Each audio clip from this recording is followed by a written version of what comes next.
I am scared of the concept of death because it's crazy to realize that every single person on this planet, the 7 billion plus people that are currently living on this planet, the babies that are born, the people that are in their teens, people that are in their 20s, their 30s, their 40s, everyone that is breathing right now, even if you're sleeping, even if you're not awake right now and you're unconscious, you're sleeping, and even if you are awake, even if right now, currently at the time of me recording, you are currently at work, you're currently at school, at the end of the day, there is some day that we will all die. And that's the thing that frightens me, to be honest with you. And I'm pretty sure deep down, it frightens every single person that is alive right now, man, because there are a lot of people who will never ever know the day they are going to die, because death is very unexpected and death is very unpredictable as well. But there are those cases where a lot of people actually do know the day they're going to die. They do know when they are not going to be alive anymore, especially if you have cancer or any type of disease or injury that'll basically make you terminally ill, and it will predict the exact day, the exact month, hell, even the exact second that you're going to die. But the reason why this video right now is so depressing is because I witnessed something that put a whole new perspective of death. I witnessed something, I watched something that basically reinforced the fact that death is an unpredictable villain. Even though death is a force of nature, death is a villain to every single person that is living right now, and death is a curse to every single family that is living right now. Now, I'm not trying to sound like a crazy person. I'm not trying to sound like someone who was very crazy, even though we will see someone who was very crazy in this movie that I'm talking about. I'm not trying to resemble her or the main character, but that concept of death, that it will basically haunt every single family member, is true, man, because at the end of the day, we're all going to face that same fate, man. And you're probably asking yourself, yo, big bro, you spent 2 minutes yapping about death. What is so scary about death that is causing you to starting to talk like this right now? And the reason why I'm talking like this right now is because I just witnessed Final Destination Bloodlines. And to be completely honest with you guys, I did not watch any single movie from the Final Destination franchise. So I'll be completely honest with you. I'm not even gonna cap. I don't know anything about this franchise, but this franchise right now, this installment into the franchise caught my attention, and I had to go watch it because I was seeing a lot of people giving this movie high praise. So I thought to myself, let me check this movie out. And man, this movie is so unpredictably crazy, and it's literally so crazy that it even starts off in the first scene of the movie, man. But before I continue, I have to talk about an actor in the movie that we will see later on, and that actor is Tony Todd. He plays a character called William Bloodworth, or the other name for this character is JB. But Tony Todd, man, rest in peace to Tony Todd right now, man, because we all remember Tony Todd as a Candyman. Rest in peace to one of the GOATs. But the movie starts off and we see this couple, we see this loving couple, Iris Campbell and Paul Campbell. And Iris and Paul, they are lovers, and they have been in a romantic and healthy relationship for some time right now. And the current setting of the movie, I do believe this is 50 years ago, so this is in the past right now. You can obviously and instantly tell that this scene is in the past, where you're seeing the retro cars and the retro outfits, man. But Iris and Paul, they really love each other. So Paul, he takes Iris to this place. I forgot what it's really called, but it's this large, tall skyscraper of a tower.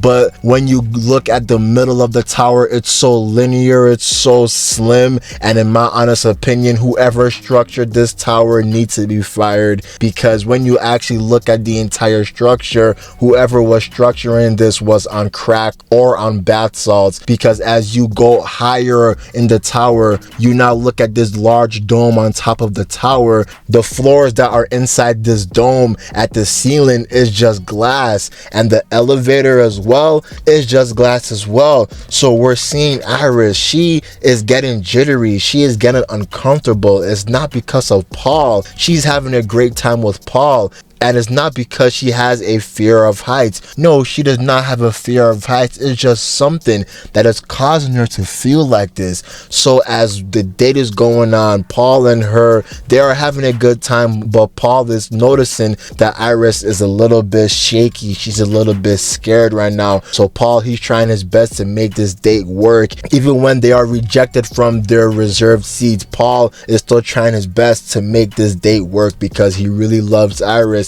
And Iris really loves Paul. But the crazy thing is, man, something is about to happen, and it's all because of this kid. It's all because of this little boy, because there is this little boy that is also in the same venue as well, and he has this coin. But when we will see this little boy is the time when Iris and Paul, they go up to the top of the tower, to the ceiling of the tower. Iris is feeling something, but she can't say it right now. Iris is feeling something right now, but she can't say it. But simultaneously, Paul now proposes to Iris, and at this moment, you know, Iris, she says yeah, but two things happen at once. There was this lady that she had a hat, but the wind blew her hat away. And then the second thing that happened is this little boy, and this little boy was so mischievous, he was so annoying, that when he now flipped the coin, even though he was told not to flip the coin, when he flipped the coin fell, and this coin caused a chain of events that eventually caused a catastrophic disaster that happened with this tower, because after the coin flopped and it went into the vents and it now broke some mechanics, we see Paul and Iris go on to the main ceiling floor, where the floor is actually glass, but then there's this little kid, this little boy that we see that is the son of one of the singers. And as the singer is singing this great song, as the people are dancing, having fun, the amount of people that are dancing is causing the floor to shake. And once the floor shakes, the glass shatters, and a lot of people are starting to die.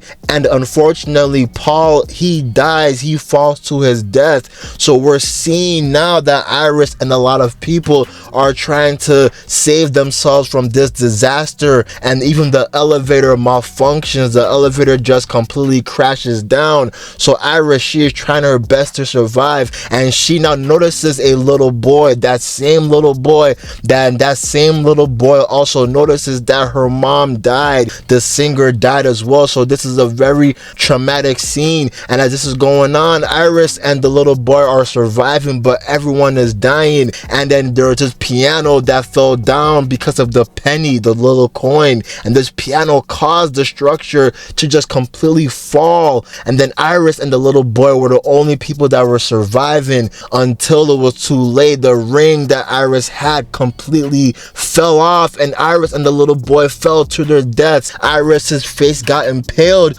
but then after Iris got impaled, we see Stefani, the main character of the movie. Stefani wakes up from her night terrors in the middle of class, and that shit was so embarrassing to see, bro. I was like, wow, she is tweaking. People probably think that she's off on drugs, man. But then after that, we noticed that Stefani has been having these night terrors. She's been having this nightmare, this reoccurring crazy nightmare every time she's seen this lady always falling to her death after a catastrophe on this top tower. But then after she notices these nightmares are still reoccurring, occurring, she actually starting to realize that, wow, this is looking like my grandma, and I have never met my grandma ever in my life. So Iris, she decides to go back home, and the reason why she also decides to go back home is because the professor told her that now she's on academic probation. So since she's on academic probation, she is having a chance of getting kicked out. So then as she goes home, we now meet the family, and we meet a lot of these family members are assholes in my honest opinion, and they're assholes from the start, except a few outliers. But man, a lot of these people are such dickheads. Now let's get to Stefani's little brother, and the little brother is Charlie Lewis. So Charlie, you know, he's a kid that just didn't really like Stefani, man, because Stefani, what we will later know in the movie, Stefani, she doesn't really come to check up on the family since she's in college. But it seems that Charlie really resents that fact. So Charlie, when he now meets Stefani, he basically gives her the cold shoulder, and he's just trying to not even talk to her. But we see Stefani is reunited with her dad, Marty Reyes, and Marty, he is an oblivious ass nigga throughout the movie, man. I'll get to it later. But then as Stefani, she's meeting and reuniting with her core family, we notice that the mom isn't there, but the mom will actually appear later on in the movie. So Stefani, she basically kind of forces Charlie to go along with her in the car so that they can drive to the cousin's house. So when they reach the cousin's house, we see some more annoying ass niggas, some more annoying ass people, except one character, and that one character is Bobby Campbell. I'll be honest with you, I think he's the youngest from the cousin side of the family. But we now see the other two siblings. We see Julia Campbell, and Julia, she was such a weirdo in my honest opinion, even though she did have some valid reasons, because Stefani will later act erratic. But man, she just will never ever hear Stefani's side of the story. But in my honest opinion, the most annoying motherfucker in this movie, the nigga that was always thinking he was right, always thinking he was so cool, is Eric Campbell. And man, this nigga should have gotten his ass beat, man. In this movie, they should have beat him up before what would eventually happen to this nigga, man. But basically, you know, they reunite, and we see the tensions are here. The cousins don't really fuck with Stefani like that. But Stefani, the reason why she's at the cousin's house is because she knows that the cousin's father and mother, Aunt Brenda and Howard Campbell, they actually have something that she wants, and that thing that she wants is the picture of her grandmother. And then when she now eventually gets that picture, she sees that her grandmother is Iris Campbell, the lady that died in the beginning vision that happened at the start of the movie. So when Howard Campbell, he now tells her what happened, because you know she did find the picture, Howard tells and warns Stefani to never ever go to your grandmother. Do not ever go to your grandmother, because she is a crazy woman. She ruined our lives, she ruined our families. Please do not go to her. But Stefani, she needs to know the answers that will help her to stop having these reoccurring nightmares. She needs to know what is happening. She wants to find something, a solution that can stop this madness that is affecting her life. So even though she was told not to do it, Stefani, she now eventually drives to where Iris Campbell is living at. And Iris Campbell, she's living inside the woods because she is so scared of the outside world. She is scared of the death that is happening outside of the world, and the reason why she is so scared is a valid reason. But the effects of her being so scared and paranoid, it caused her to turn into a rabid person, an erratic and crazy person, and it severely destroyed the bonds and the connections that she had with her family. So when Stefani, she drives to the house, we see the house is fortified. The house looks like a military house, but Stefani still needs answers. Then Iris reluctantly lets Stefani inside, and we see Iris, she is so prepared, but Iris is also crazy as well. She is talking to Death saying, you almost caught me there, you almost caught me there. But we now see Stefani, she is basically being lectured and she's being told a story by Iris. But then we now see something, we see a revelation that Iris tells to Stefani, and we see that Iris tells Stefani that, yep, that dream that you're having, that dream is not real, because what you're having, that dream that you're having is a vision that I had during that time, during that day. That is a vision that I had. Once I had this vision, when I was on the date, I warned everyone. Iris warned everyone. She acted like a crazy fool because she noticed that once that hat falls from that lady and once that little boy throws that coin,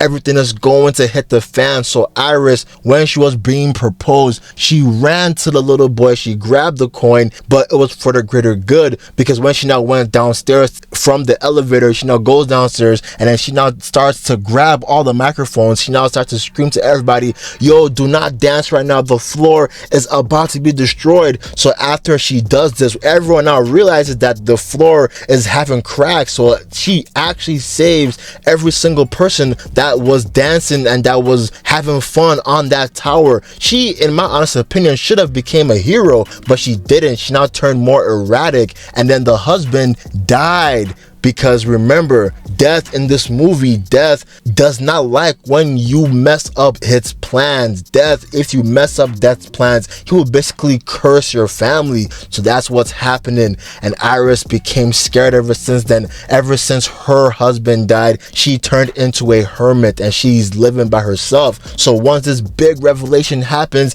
it's too much for Stefani. She's trying to walk away. She's thinking she made a mistake. But then Iris does the unthinkable. Iris lets herself die, even though she saw the premonitions, she saw all of the signs of her dying right now, but she lets herself die so that she can prove a point to Stefani. So once this happens, man, Stefani, she loses it, and we see the funeral. And during the funeral of Iris's death, we now see someone actually return to the family, and that someone is Darlene Lewis, aka Stefani and Charlie's mom. And once Darlene comes, we see that Stefani, she doesn't want Darlene to come because Darlene left Charlie and Stefani when Stefani was just 9 years old, man. So she left a long time ago, but we actually will soon come to realize that Darlene, she was taught by Iris. Iris prepared Stefani for surviving this death curse. She prepared her. She turned her into not a soldier, but she stuffed all of the teachings into Darlene and into the family's head. So this caused Darlene to turn insane as well. So Darlene had to leave and had to shelter herself. So after this awkward family reunion, and after Charlie lashes out at Stefani because Charlie basically tells Stefani, you are just the same as Darlene because you always leave and you don't talk to us anymore. After this awkward reunion happens, we see that the family is holding together a barbecue, and this barbecue, there's someone else that's there, and that someone else is Death, because after everyone is hanging out, they're having fun, we're seeing that some things are happening that is causing some chain reactions, some chain events, like this beer that was standing on this table, it'll soon eventually get knocked off. And then we see the lawnmower, we see the trampoline. A lot of these things are just Death's inventions for this family. And even there was a rake that when Darlene eventually pulled up, she saw the rake and she saved one of their lives unknowingly because that rake was under the trampoline. But then Death had other plans because Death, he now used the glass that was unfortunately shattered when Eric's dumbass, he shattered the glass, and this glass now fell into the cup. But thankfully nobody drank that glass because the glass glass cup was eventually shattered, but then this glass inside the glass cup was on the ground, and then Howard, he now stepped on the glass, and this unfortunately caused him to die, because once he did that, he fell down. Remember the beer bottle? It fell down and it caused the lawnmower to rev up, and the lawnmower now sliced Howard's head completely off. So now 2 members of the family are dead right now. Death is catching bodies right now. So after this happens, man, we're seeing that Stefani, she's trying to warn everyone, but nobody's listening to her. Everyone hates her. Eric hates her. Julia hates her. The aunt hates her, and the aunt, she's a weirdo because she tried to act nice, but the thing about the aunt is because she is not really a nice person, because she cheated on her husband with someone else. So all of these kids, all of these people, Eric, Julia, and Bobby, they're never ever supposed to be alive because she birthed them through an affair. So after this happens, we see Eric gets mad. He lashes out on the aunt, and the aunt, I forgot if she died or I forgot how she died, but I do think that she died. But I'll be completely honest with you, I forgot her death, or I think she just probably left after this entire thing. But after this is happening, we're looking at Eric, and Eric is such a jackass, bro. On God, that nigga was a jackass. I wish he died during this scene, but he did get a satisfying death later, because Eric, he is a piercing specialist. I forgot the job title for people who give people piercings.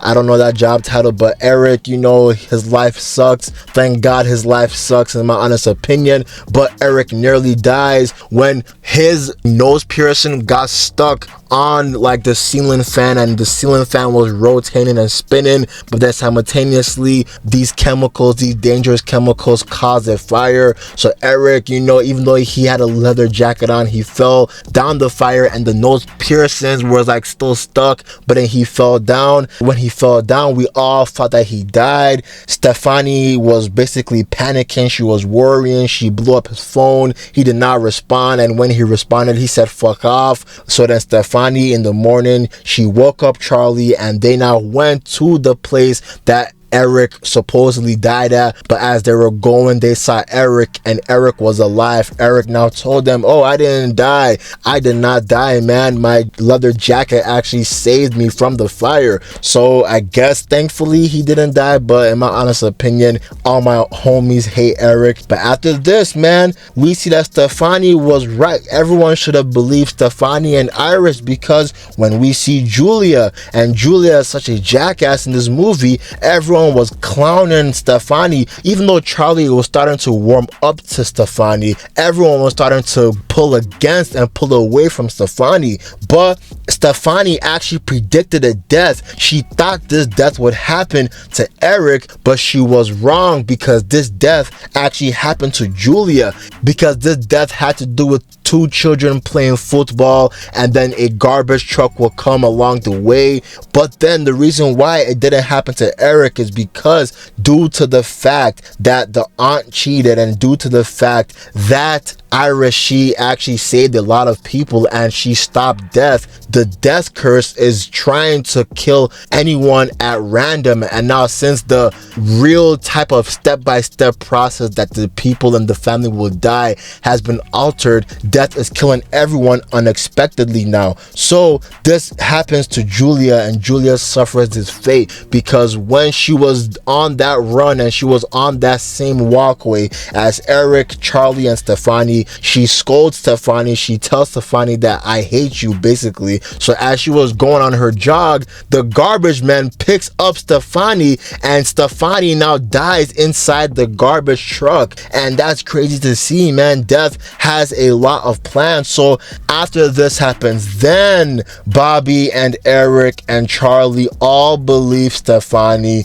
and they all start to realize that Stefani was not lying. So Darlene eventually comes comes, and Darlene now tells everyone that, look, we have to find out what's happening. Even though we don't like it, we need to stop this because Bobby is next, because Bobby right now is the youngest. Death is trying to kill Bobby next. And Bobby, even though in my honest opinion, I actually like Bobby as a character throughout, because Bobby believed Stephanie. He didn't just write her off as some weird lunatic. Bobby, he actually at first really liked Stephanie, you know, even though he didn't really show it. You still saw some characteristics that Bobby warmed up to Stephanie. But now Bobby is scared. He doesn't want to die, so they have to go to the location where there is this person who cheated death, who escaped death, and this person is JB. So they have to go to where he's working at the hospital. So when they go to the hospital, they find out that JB is actually William Bloodworth, and William Bloodworth is that little child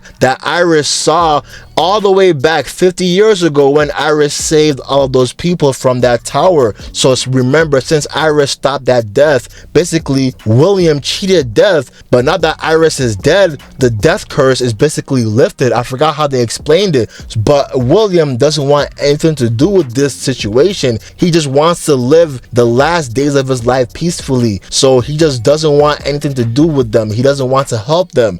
But after this happens, Bobby, he's still scared. He doesn't want to die. But Eric's dumbass, this is why Eric, thank God this nigga suffered his fate, because this dumbass, he came up with such a dumbass plan that he wanted Bobby to basically die, because there's a way to stop the death, is if you die and then you not get brought back to life, the death curse will be lifted, so everyone will just basically survive. But there's another way to stop this curse, and this other way is if you kill a person that has a lot of years ahead of them, specifically a baby. So they weren't gonna do that plan, so they had to do the plan where Bobby would temporarily die and Eric would not revive Bobby. So as this is going on, man, Eric's dumbass plan, it completely flopped. It completely failed, because when Eric told Bobby to stay inside this room, and this room had this machine, I think it's for an IV scan,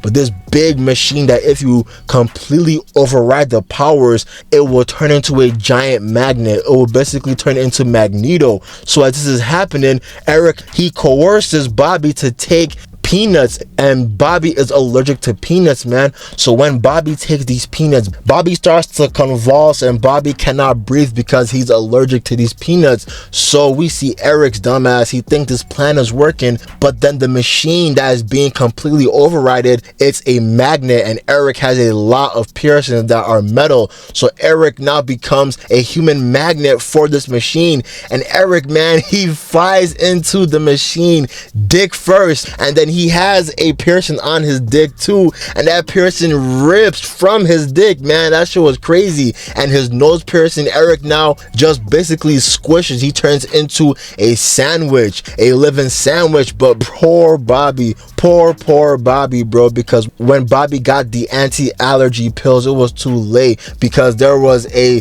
sharp edge that was inside the vending machine that sprung out and killed Bobby on the spot. So now most of the family members except Stefani, Charlie, and Darlene are all dead or gone. So now it was left to these three. They have to drive to where Iris was living at, so they have to stay there. But the thing is, Darlene, she wants to sacrifice herself. She doesn't want Stefani and Charlie to live by themselves and to live alone for the rest of their lives. So Darlene willingly is going to sacrifice themselves, because the oldest person right now that is living alone and is protected by death means that the younger people will survive death's grip, man. But this doesn't work. This plan completely flops, man. And it's crazy to see this, because once they reach the cabin, once they reach the hideout from Iris, death was already there. Death already planned something heinous